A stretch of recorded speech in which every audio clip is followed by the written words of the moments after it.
लड़की क्यों कहती थी ऐसा? लड़की ने कहा कि अभी मैं आपको कुछ ऐसा दिखाने वाली हूँ जिसे देखते ही आप शादी के लिए मना कर देंगे। आपसे पहले दो को दिखाया था, उन्होंने भी शादी के लिए मना कर दिया था। मेरी जॉब लग गई थी और घर वाले अब शादी की बातें करने लगे। घर पर कई तस्वीरें और बायोडाटा आने लगे। उसमें से मुझे मानसी देखते ही पसंद आ गई। बायोडाटा से पता चल रहा था कि वो अच्छी पढ़ी लिखी थी। मैंने अपने घर वालों से कहा कि मुझे लड़की पसंद है। हम लोग मानसी के घर उसे और उसके परिवार को देखने गए। फिर जब मानसी चाय लेकर आई तो वो मुझे उसकी तस्वीर से भी ज्यादा सुंदर लगी।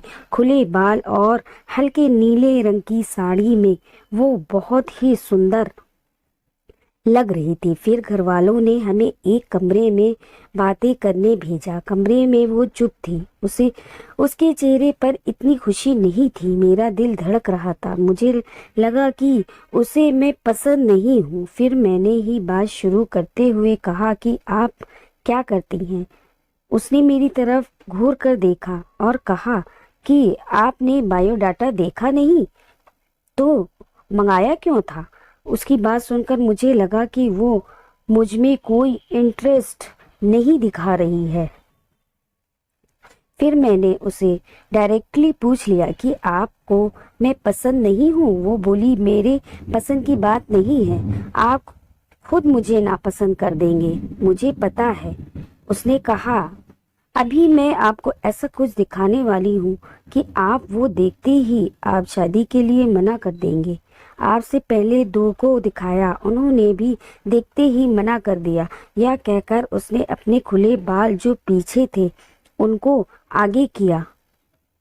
इतने में ही कमरे से बाहर से आवाज आ गई और उसकी माँ कमरे में आ गई। शायद उन्हें भी पता था कि वो हर लड़के के साथ ऐसी ही बातें करती है और कुछ बताती है।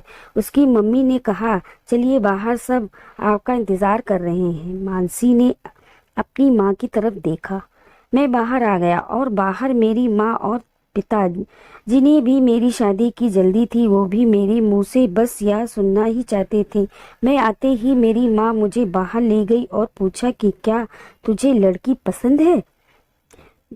मैं मना नहीं कर पाया, लेकिन एक बात मुझे खटक रही थी कि आखिर वो क्या बातें बताने वाली थी। उसकी मम्मी जिस तरह से जल्दी से कमरे में आई, मुझे बाहर ले गई, लगा ऐसा जैसे वो हमारी बातें ही सुन रही थी। मैंने शादी के लिए हाँ कर दी।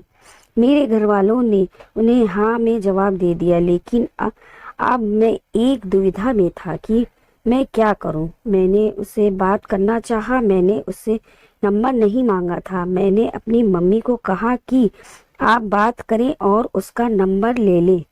मम्मी ने मानसी की मम्मी से फोन पर बात की और मानसी का नंबर मांगा, लेकिन उन्होंने यह कहकर मना कर दिया कि मानसी का फोन अभी खराब है।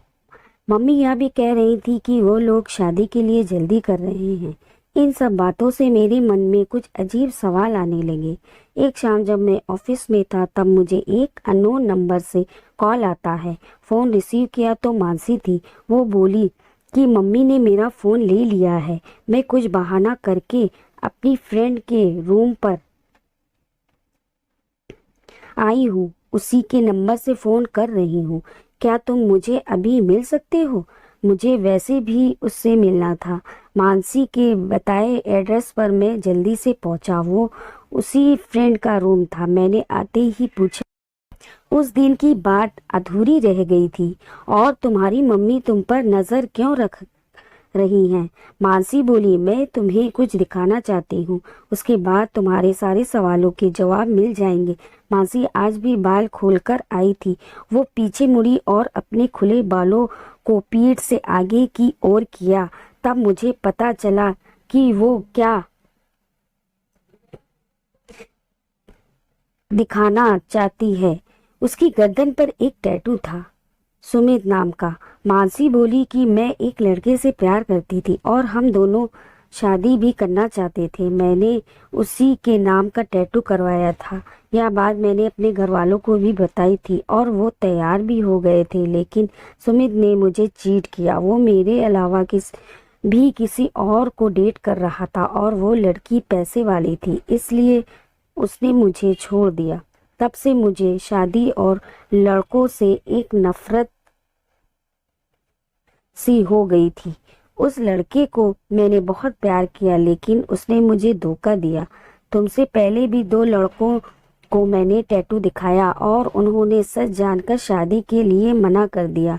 मम्मी इसलिए मुझ पर नजर रख रही हैं कि मैं तुम्हें भी कहीं सच ना बता दूं, लेकिन मैं लड़कों की तरह नहीं हूं। मैं नई जिंदगी की शुरुआत सच के साथ करना चाहती हूं। मैं सुनकर सोच में पड़ गया कि जिसको प्यार मिलता है उसे प्यार की कद्र नहीं होती।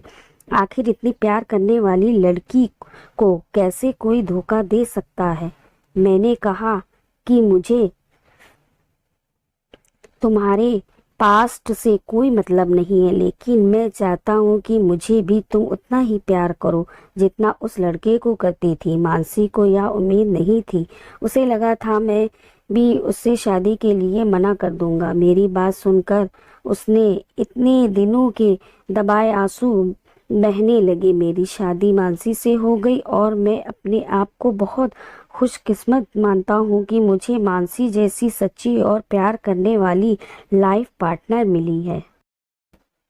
अगर ये कहानी आपको पसंद आई हो तो वीडियो को लाइक कीजिए और शेयर कीजिए। चैनल को मेरे सब्सक्राइब कीजिए और कमेंट्स में ज़रूर बताइए कि आपको ये कहानी कैसी लगी।